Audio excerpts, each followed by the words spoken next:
Many years have passed since a fellowship of light battled the shadow creature at the Grey Havens. Now the heroes find themselves in an unknown land where they discover a man in black is wreaking havoc. Undeath follows him wherever he goes, and long-forgotten legends rise again, having been possessed by his evil. Join the players of this Dungeons & Dragons campaign as they attempt to stop the man in black as he collects artifacts both on and off the Lonely Isle. Welcome to Tol Eressëa in Part 2 of the Inglorion Bastards trilogy, Rise of the Mor-lómin. All right, welcome everybody to episode 64 of the Inglorion Bastards campaign. With me tonight is a language expert named Paul Strack, and I'm very excited to have him. It was in talking with Paul that I realized that this campaign or these set of interviews needed a series of language episodes, so people to come on and to know more about the language and to talk about those. So Paul Strack is he's going to come with us tonight to talk a little bit about the Quenya language. And the reason I call him an expert is because he has both started and maintained a website called Eldamo, which stands for the Elvish Data Model. And if I could just, Paul, before I ask you more about it, if I could read from your website. The collection is called a lexicon because it is not a dictionary in the traditional sense. Can you tell us more about your site Eldamo and what makes it a lexicon? Right. So I started working on this site, probably about 11 years ago now, although it didn't actually become public until about 5 years ago. And the reason why I call it a lexicon rather than a dictionary is a proper dictionary has things like definitions, and proper dictionaries, generally speaking, they just describe the words as they are now. They don't necessarily describe, a lot of modern dictionaries will have historical entries and etymologies and stuff like that, but they tend to be focused on how the language is actually used. Whereas the Tolkien languages are of sufficient complexity that they need a more complicated set of descriptions, and so the Eldamo data model will actually describes not only the words that are in the language, but also how the words in the languages are related to each other, how they evolved over time, both in the context of the universe and also how Tolkien's own thoughts about the languages evolved over time. So it's more complicated than an ordinary dictionary. So I will add that part of the reason why I don't call it a dictionary is because one of the big things missing from it right now are proper definitions of all the words, and I do hope someday to add those. So at some point in time, I may actually start calling it a dictionary, but it's not a dictionary yet. Okay. And when you say, I think you're spot on with pretty much anything that's related to Tolkien is complicated, right? Like, and especially the languages. So this and Corey Olsen came on and he talked a little bit about how, and he's talked many times on his own podcast about how the histories have changed. Like, Tolkien's his initial concept of his world sort of evolved. And would you agree that maybe the languages did the same thing as the histories changed? Yes, more so. Probably more so than the histories themselves, actually. Yeah. The languages, Tolkien kept changing his mind. Now there's a chain through his writings. Not everything is changing every week, but he made some fairly major revisions to the languages as his life went along, including what the languages actually were. And so, can you tell us which of the Elven languages he developed most? I guess because there were several languages, Adonaic, and of course the Dwarven languages, but there are two primary Elven languages. Is that correct? Yeah. So the two main languages that Tolkien focused on were in the Lord of the Rings he calls them Quenya, which is the language of the High Elves, the Noldor, and the Vanyar Valinor, and Sindarin, which is the language of the elves that remained in Middle Earth. And so he spent most of his time working on those two languages. Of the two, he spent more time working on Quenya. I think that's just where he started and where his preferences lie. But he did actually spend a fair amount of time working on both languages, and he worked on them pretty much throughout his entire life. So he started working on them in the 1910s and continued to work on them up until shortly before his death in the 1970s. Wow! And did he? I mean, he was a. He this was his thing, right? He was a philologist, right? He studied language and taught language. Did he borrow in developing these languages? Were there languages that he borrowed from? Do you know? The answer is yes and no. So Tolkien had a deep love of languages, many different languages, as a matter of fact. He started studying languages basically when he was a kid, a teenager. He started inventing languages actually when he was a kid. But there are a couple of languages that he drew heavily for inspiration. For example, part of his original inspiration for Quenya was the Finnish language, which he encountered when he was a young man.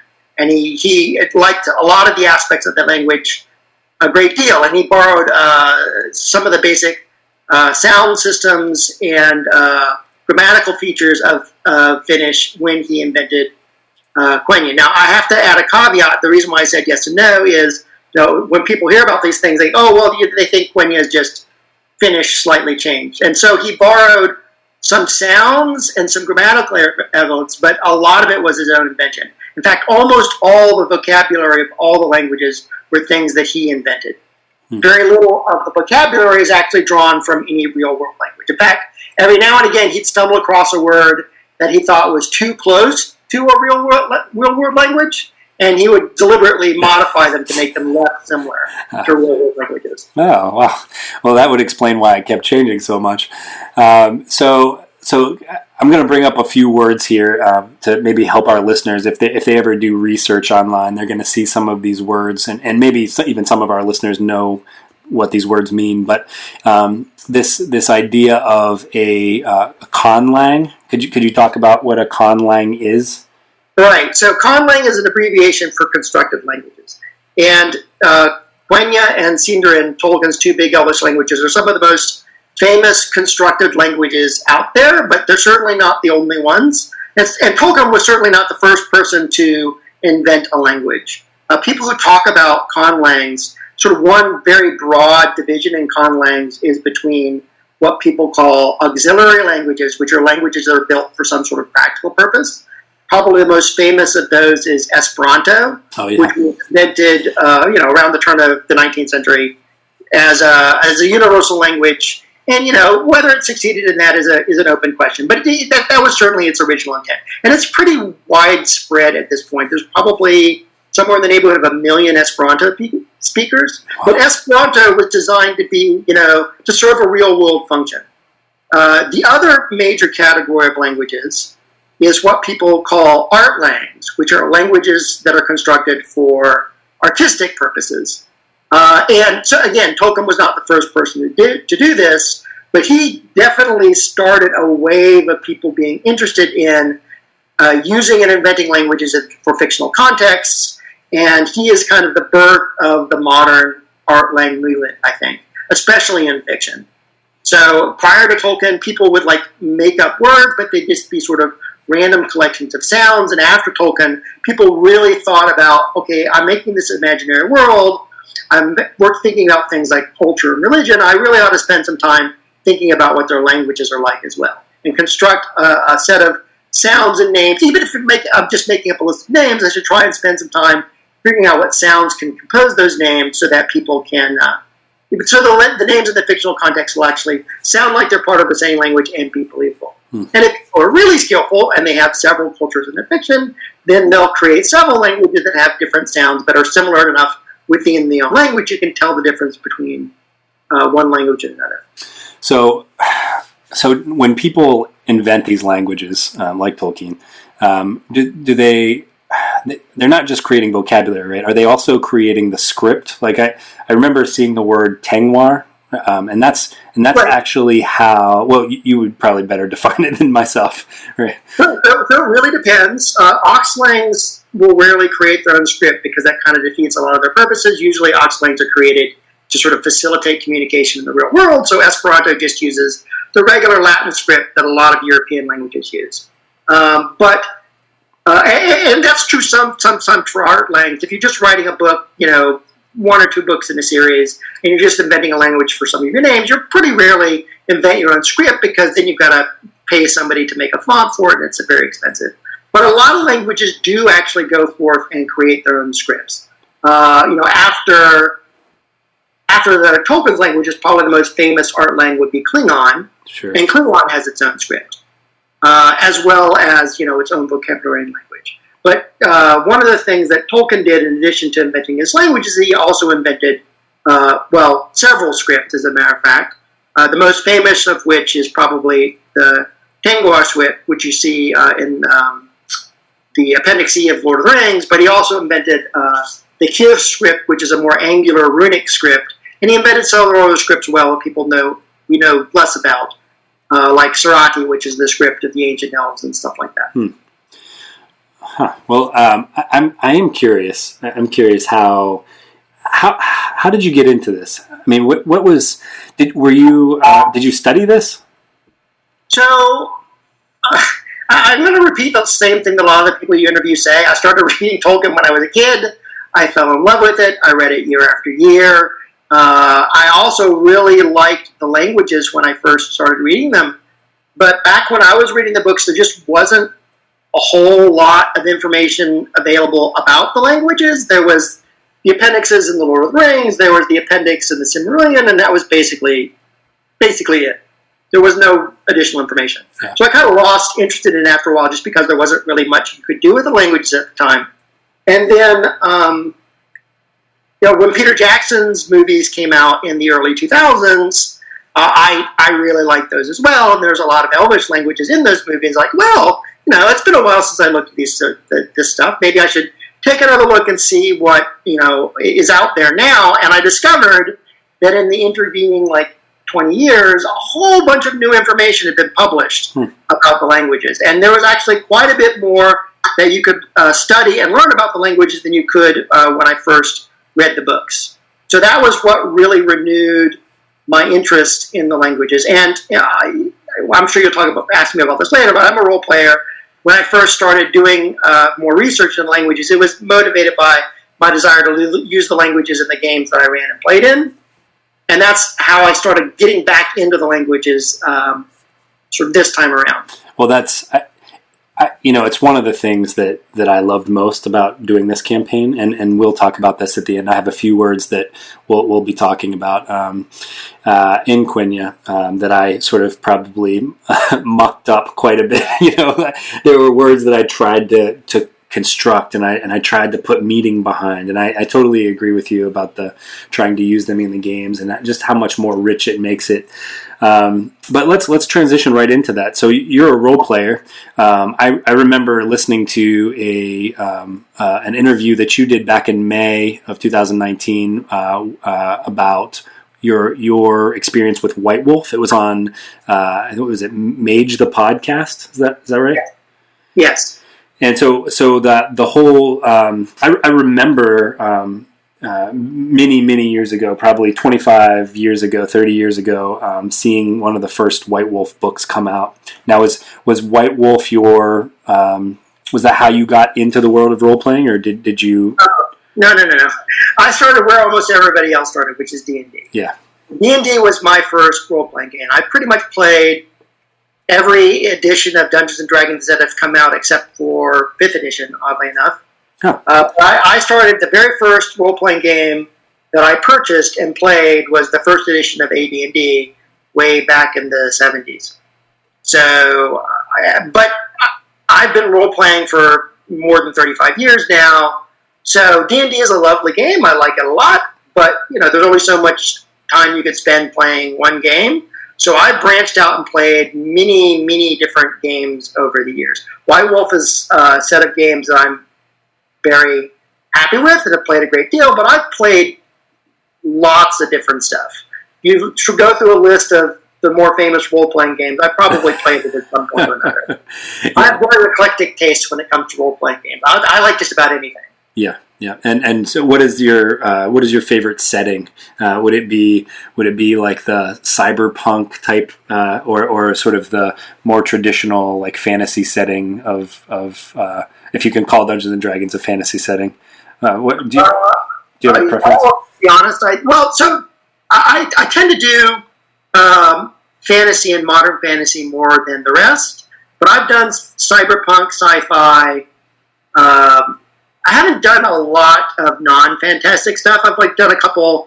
I played James Bond a little bit when I was in high school. Yeah. Superhero games, I've also done a fair amount of them as well. Probably, I don't really have particularly a favorite. It depends on what I'm in the mood for. I run the games that I tend to run. I look for a story that's of interest to me, or a setting that's of interest to me. And then I'll find a group of people that want to play it, and I'll get together and run it. And I have so many ideas for stuff that I want to run that I bounce around quite a lot. Yeah. Mostly what I'm doing right now is the game that I'm running at the moment is a game called Dungeon World, which is kind of a D&D like game based on the Apocalypse Engine rule set. Mm-hmm. The setting that I'm using is a setting called Harn, which is an old game world from the 70s. Or actually, no, I think it was published in the 80s. That is focused on having a relatively realistic, low magic medieval setting. So that's what I'm doing at the moment, but I'm also playing in several other games. I'm playing in a superhero game. I'm playing another game that's sort of a dark thieves world type fantasy setting. And all kinds of other stuff. Wow, I bow to you. That is an ambitious list. And I just wanted to comment on something you mentioned. One of the things that you're running right now is a low magic setting, and that's kind of how we started this. I became a little more lenient as the characters traveled across the straight road, and I think that I think the players enjoyed that a lot more. How are you finding the low magic setting? What does that open up other avenues for you in role playing? So the setting is low magic. The characters, the player characters, are not. It's a fantasy game. People want to do fun stuff. So the whole point of the game is to make things enjoyable for the players. So even though the world itself is relatively mundane and there are a few people with magical abilities, the player characters themselves are remarkable individuals that can do cool stuff. Yeah. Everybody wants to have their cool toys to play with, and I'm perfectly happy to indulge my players with that. Nice. Yeah. Well, we we use the Adventures in Middle Earth rule set, at least for the first part of the trilogy, and kind of loosely in the second and third parts. But the folks over at Cubicle 7 provide a nice list of recommended. If you are going to use magic, recommended spells, which I think worked really well. If I could shift gears a little bit, I was wondering. You were talking about when you first sort of got into the languages, there weren't a lot of things out there, and probably not much internet either when you first got into the Lord of the Rings. But when you came back later, there were more things. So I want to talk to you more about your sources for Eldama, if you could. Yeah. So the first big set of information that was published was the History of Middle Earth series that Christopher Tolkien put out about his father's journey, so to speak, throughout his life as he assembled the various materials that made up his fictional worlds. Christopher Tolkien didn't specifically focus on the languages, but since languages were such a big and important part of Tolkien's world, he ended up talking about them a fair amount. So there's lots of interesting linguistic information in the History of Middle Earth series, even though that series primarily focuses on the evolution of the narratives. But in the late 90s, there were a group of Tolkien languages fans that communicated with Christopher Tolkien, sent him a letter saying, hey, you mentioned all these interesting things in the back of the Book of Lost Tales and other books in your History of Middle Earth series. we would like to see more about that. Would you be willing to share that material with us? And Christopher Tolkien agreed. Oh, wow. And there are two linguistic journals. The one's called Minyasercë, and the other one is called Parma Aldelamberon. And they've taken the material that Christopher Tolkien generously gave them and have been gradually publishing information from Tolkien's private writings about his language. They've been doing that basically for the last 15 years. So I've seen those words written. I didn't know how to pronounce them, of course, but I used the Elf dictionary as well as your site quite a bit when I was trying to construct words. I don't know if you've seen the Elf dictionary, but they actually what's that? Oh, okay. Well, they actually reference Eldamo quite a bit on their site. So. That's great. Well, I have to ask: have you had any sort of geek out moments, like fanboy moments, where you've gotten to meet somebody that you consider, an expert in Middle Earth, Tolkien languages, someone close to the Tolkien family, or something similar? Well, I haven't met anybody in the Tolkien family, but the Tolkien linguistic community is actually pretty small. So if you spend any amount of time in it, you're eventually going to run into the quote-unquote famous people. So the people I talked about earlier, the editors of those two linguistics journals, there's a biannual Tolkien's Language Conference that happens, and I've been to the last two, and 2 years ago, the conference had most of the editors of those journals attend, and I got to meet them all at that time. And at this point, I pretty much know all of them. That particular conference was a weird situation because I hadn't decided whether or not I was going to go or not, because I hadn't been to any of these conferences yet. And they happened to have scheduled the conference to run in a university that's 2 miles from my house. So they do these conferences every 2 years, someplace all over the world. They've been in London, they've been in Switzerland, they've been in France. And it just so happened that the year that I was thinking about going, they did it, in Hayward, California, which is where I live. Oh, wow. That's awesome. So what is this conference called? So the listeners can look it up. It's Omen Tielva. So the phrase that from Tolkien's books, Elen Sila Lumena Omen Tielvo. So the Omen Tielva conference is inspired by that name. Omen Tielva basically means our meeting, is what it means. All right. Well, I'll take a look.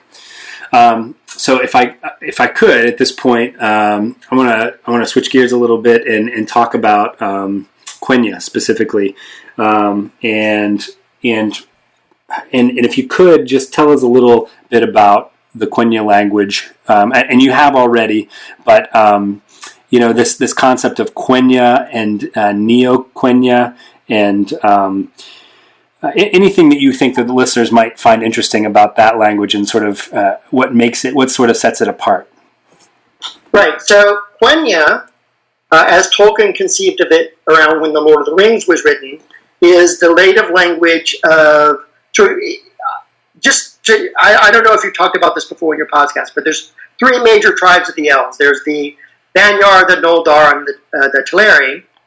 So Quenya is the language of the first two tribes of elves, the Vanyar and the Noldor. And that language is the most widely language spoken in Aman, in Valinor, where the Valar asks the elves to live. The only major other language spoken in Valinor is the language of the Teleri, which is similar to, but slightly different than the Quenya language. And Tolkien didn't actually talk about that particular language very much. And so most of this, how do we know that the Teleran language is different then? Well, because Tolkien told us, basically. Okay, all right, got it. We're taking his word for it. He didn't spend a lot of time talking about it, but he did write a little bit about it, and he talked about some of the differences. Actually, most of his writing, maybe you can get your other language expert to speak about it more. Part of the reason why I talked about Teleri is the older version of Teleri is the ancestral language of Sindarin, the language of the elves that remained in Middle-earth. So that a lot of the time he spent talking about what the Tellurin language, he was talking about in the context of how it evolved into the Sindarin language that was spoken in Middle-earth proper. Right, and that's kind of in the campaign how we've handled it. That in the first part of the campaign, when they're sort of traveling around Middle Earth proper, right, the part that we all know from the books and the Hobbit, Lord of the Rings, and the movies.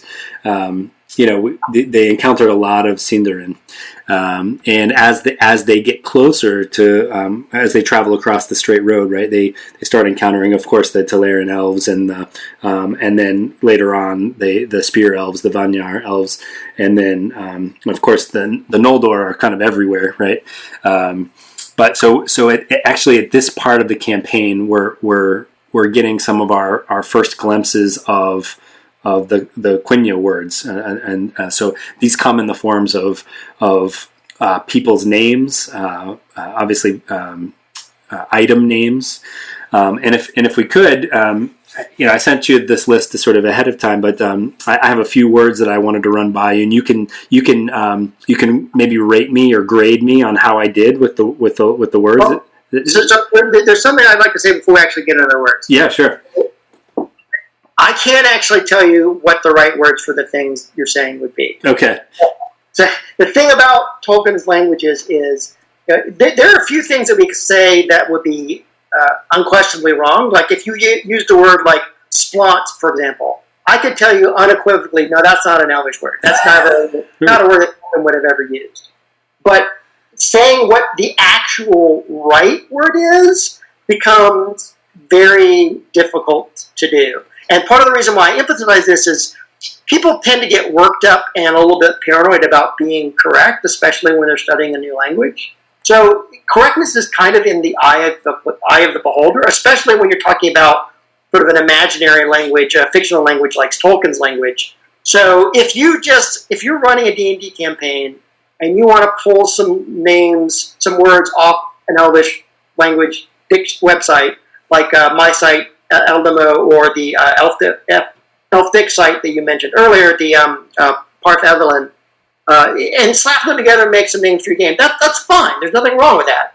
Especially if you're running a game that's basically for a very small audience. So I want to encourage both you and people who are listening to this, if you want to play around with the language, slap things together, experiment with them, come up with cool sounding names, I would not spend a lot of time worrying about whether or not those names are correct or not, unless you really feel like you want to dig into the languages and learn them in all their gory details, of which there are quite a few. That's fine for most practical purposes. Essentially, what you're doing is you're running a game for a very small audience. You're using Tolkien's language as a resource to come up with cool names. Whether you're right or not, it's kind of an open.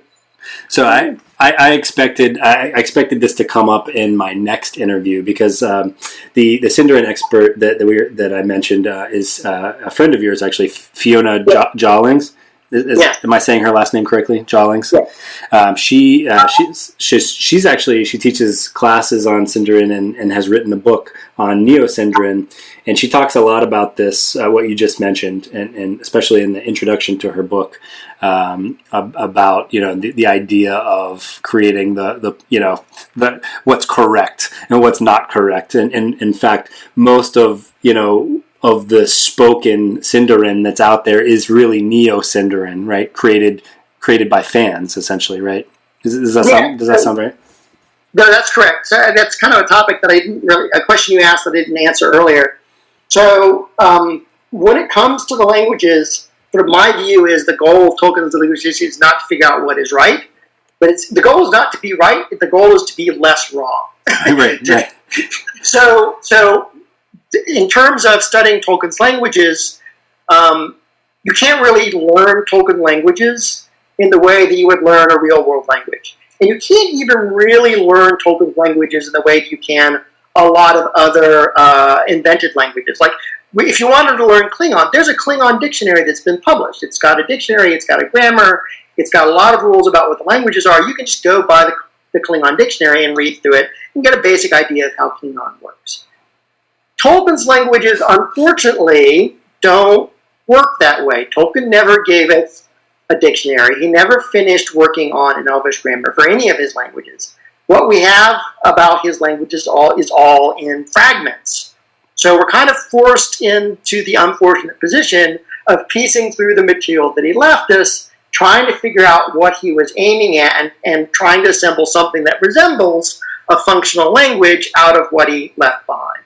A lot of people in this field these days sort of divide the study of Tolkien's languages up in sort of two arenas. There's the study of the languages as Tolkien himself wrote them, and when people talk about that, they tend to talk about things like Quenya and Sindarin unqualified. And then there is the attempt to take the fragments of his language and put them together into a format that somebody might actually use for conversation.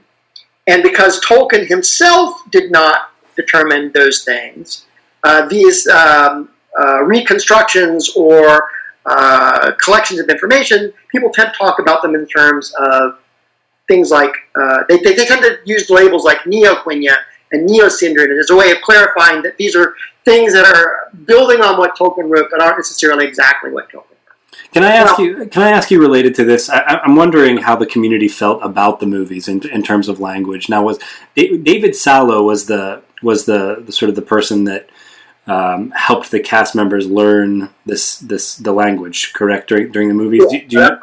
Okay, so how did the community feel about the languages spoken in the movies?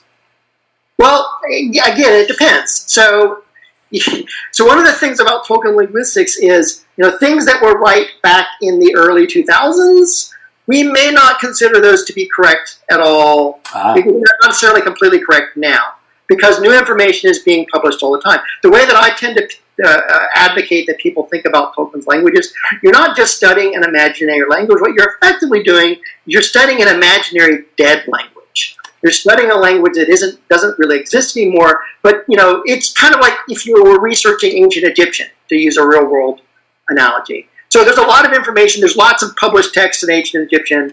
They're scattered over many thousands of years of material. There are various scholars that sort of go through that information, try to assemble things, and try to figure out how the languages work. And the same way that every now and again somebody's going to find some new papyruses that give us more insight into the way ancient Egyptian worked. Every now and again, new unpublished material is released about Tolkien's languages, and then we have to take that new unpublished material, incorporate it into the things that we know about the languages. In some cases, it confirms things that we'd already built. In other cases, it contradicts them, and we have to figure out how to reconcile them. Oh, wow.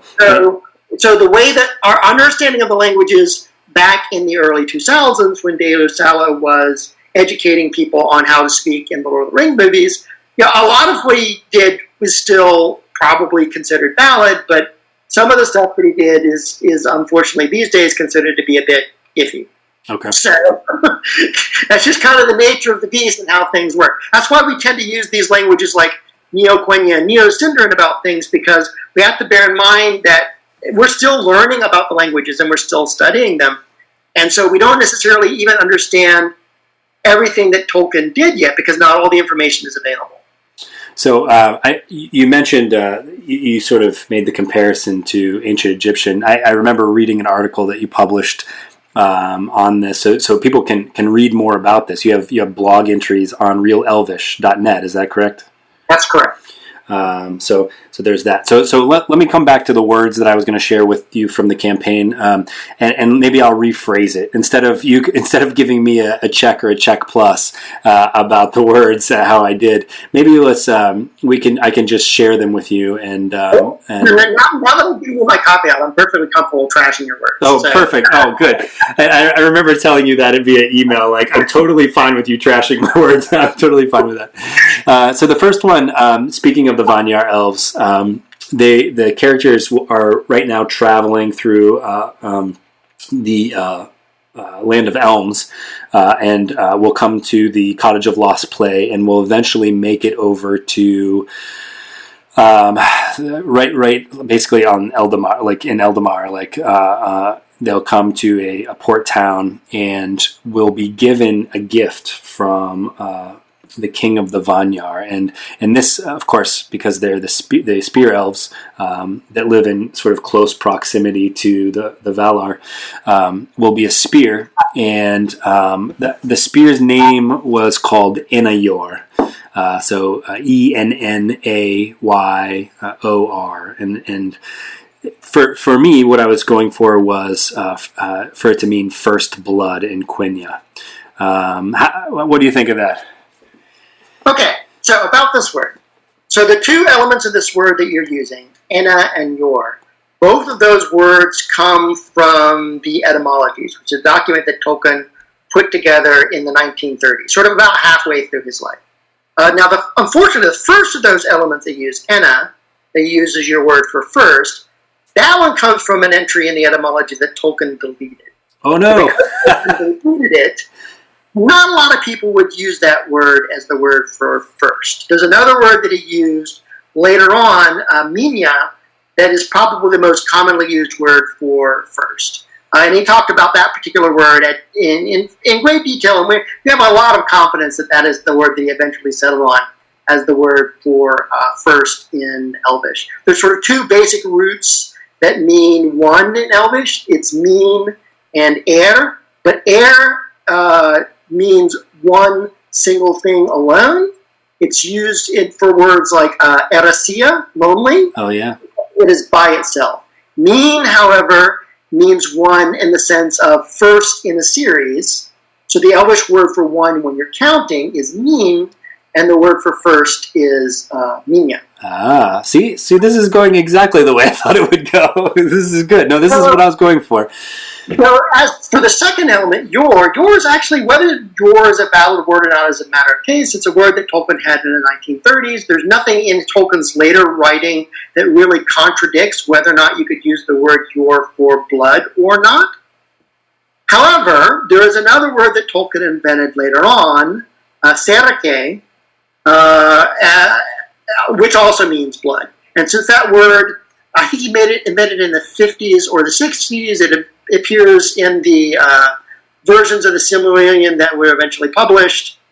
That's probably the word that people will be more likely to use for blood than yor. Also, Minyayor sounds a little clumsy. I think Minyasercë probably sounds a bit better. Ooh, that does sound good. If I were to say first blood as the name of the spear, I would say Minyasercë.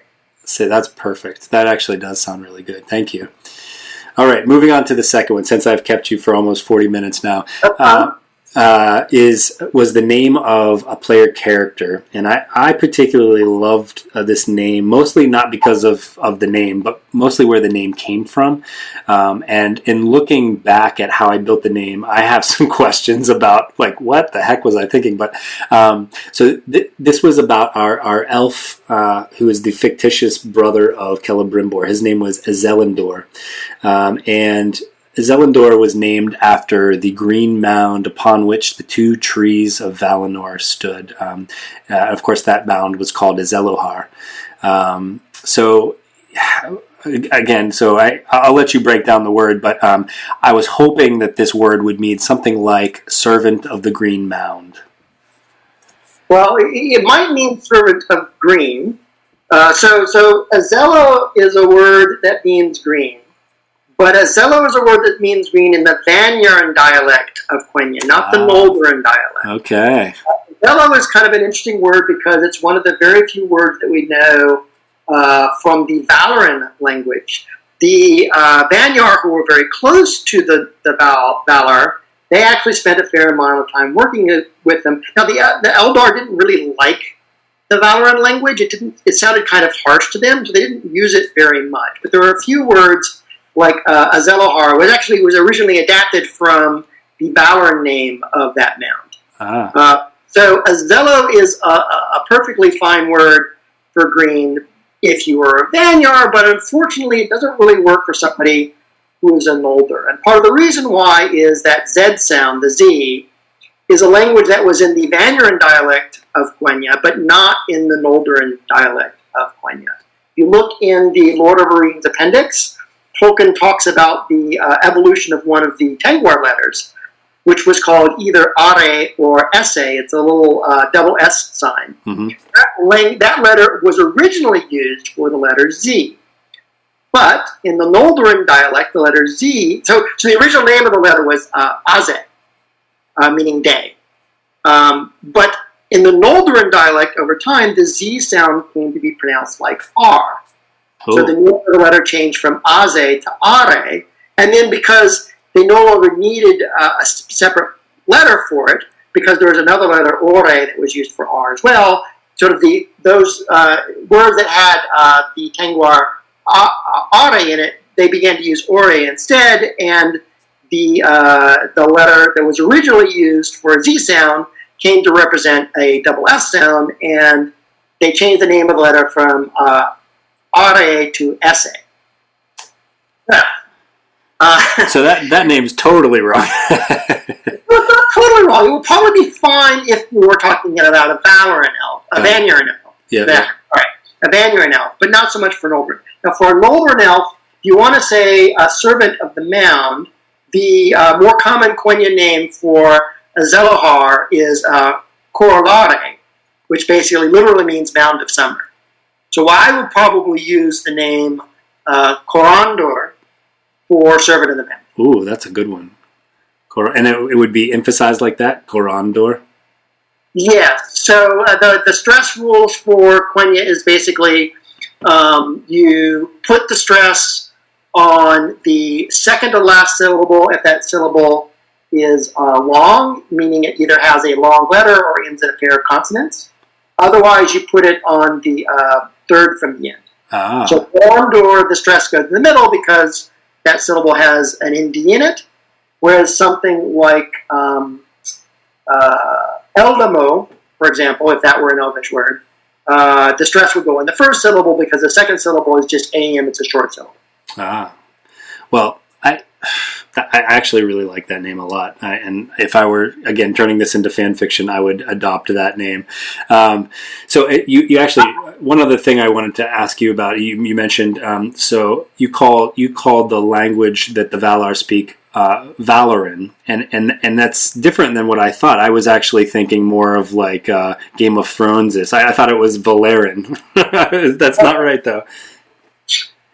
Well, it's the same story, right? So Valoran, the second syllable is AR, so that's a short syllable, which means the stress goes on the first syllable. Got it. Okay. Valoran. All right, and the last word that I want to bring up, and this is going to sound very familiar because of a place name in Beleriand, but this was a character that I was really proud of, mostly because, again, it wasn't my character, but it was named after an Avathari, which was a race I made up, of course, named after the region that Ungoliant came from, and we started thinking, of course, that there were probably other creatures out there in the world similar to Ungoliant, if you can be at least partially similar to Ungoliant. And this character's name was Mor-lómin, which sounds very similar to Dor-lómin, but its name meant I was going for the dark shadow or something like that. So how'd I do on that one? Well, so Dor-lómin does indeed mean the land of shadows. Unfortunately, it only meant the land of shadows back in the 1910s and 1920s. That was the original meaning of the name when Tolkien first wrote The Lost Tales, his sort of earliest iterations of the Silmarillion. Sometime around the 1930s, Tolkien changed his mind about what that name meant. He kept the name Dor-lómin, but he decided that it meant the land of echoes rather than the land of shadows. It was named after basically the pained cry of Morgoth when he was defeated in one of the times that Morgoth was defeated. I forget exactly which one. So that Lómin, unfortunately, no longer means shadow. At least not in the languages as Tolkien used him in the 1950s or 60s. Dark echoes, is that what that word would mean then? Dark echoes is what that word would mean. As to how to actually say dark shadow, that's actually a little tricky. The words for light and shadow, Tolkien invented a lot of words for light and shadow. Yes, he did. So there are a lot of different words for shadow with different shades of meaning. So we probably need to have like a 15, 20-minute conversation about it. Just kind of figure out exactly what kind of connotation you want the name to have in order to figure out the best name for shadow in that case. But if I have to do something off the cuff, I might suggest Morlumbë is another word for shadow that you might use in that circumstance. But that one's a little more. That's a little more subjective as to which exactly would be the best word for you to use. The other ones were easier. This one I don't have a concrete suggestion off the top of my head. What about the prefix? I should say the more. More is actually fine. Prefix more for dark is actually a word that Tolkien established very, very early. He invented it in the 1910s, and he pretty much kept it for his entire life. So stuff does actually change in Tolkien's languages, but there are a lot of other things where he came up with an idea very early on, and then he just kept it. Yeah. So more was the word for darkness in the 1910s and stayed the same all the way up through the 1970s, as in like Mordor, for example. All right, so I got that one half right. If there is such a thing as right. It's all subjective. Yeah. When people name things, it's an art rather than a science. And there's lots of different options you can go about building stuff. A good conversation you might have with Fiona, since we've been going for so long, is some of the rules that elves use for naming languages. She's actually spent more time researching that than I have. So that might be a good question to ask her. Okay, I will do that. And with that, I just wanted to say thank you again for coming. I know I've kept you a long time, but this was a lot of fun. And is there anything else you want to talk about or plug before we go? Well, my site, eldemo.org, if people are interested in languages, is a good place to go. I've also hang out on Fiona's site, realelvish.net. There's another site that I attend called Aglarth, which also has a lot of Elvish language stuff in it. I don't know if I actually have a link to it on my site, but Fiona might. Okay. So that's another community that's worth hanging out with. All right. Well, Paul, thank you so much for coming. You're welcome. All right. Take care. Though this marks the end of the episode, the road goes ever on. Until next time, join us at longwinded.one and consider giving us a review on Apple Music, Spotify, or really whichever platform you choose.